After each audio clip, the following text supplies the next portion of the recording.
నుంచి ఏం ఖర్చు అయినా సరే ఆరోగ్యానికి ప్రభుత్వమే భరిస్తుంది.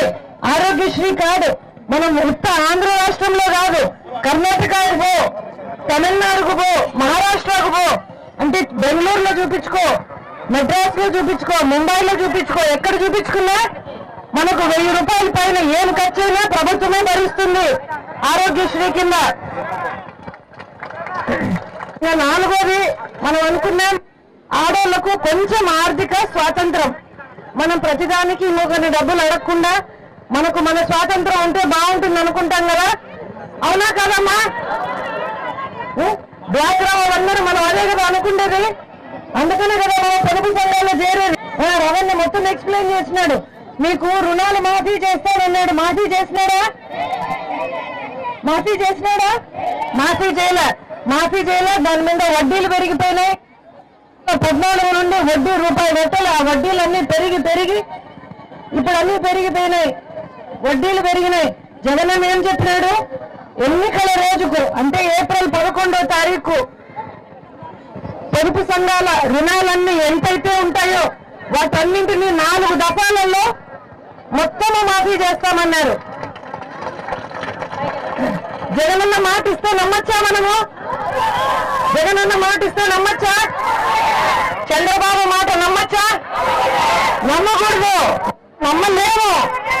మోసం చేస్తాడు ఆయన.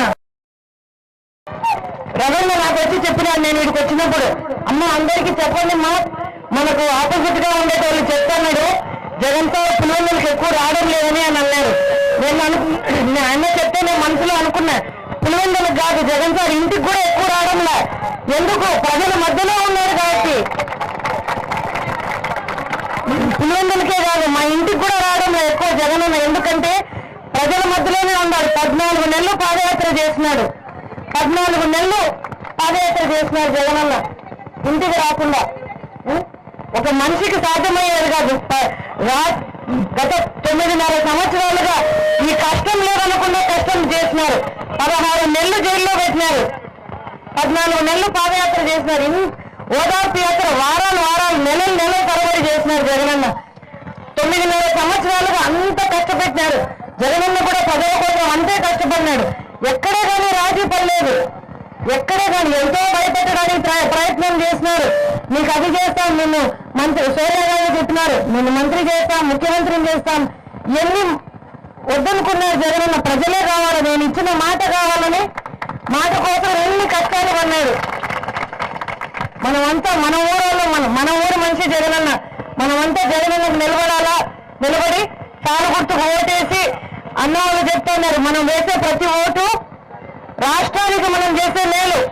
మన ఎమ్మెల్యే కోసం కాదు మనం చేసేది, రాష్ట్రంలో రావాల్సిన మార్పుకు మనం వేసే ఓటు మంది.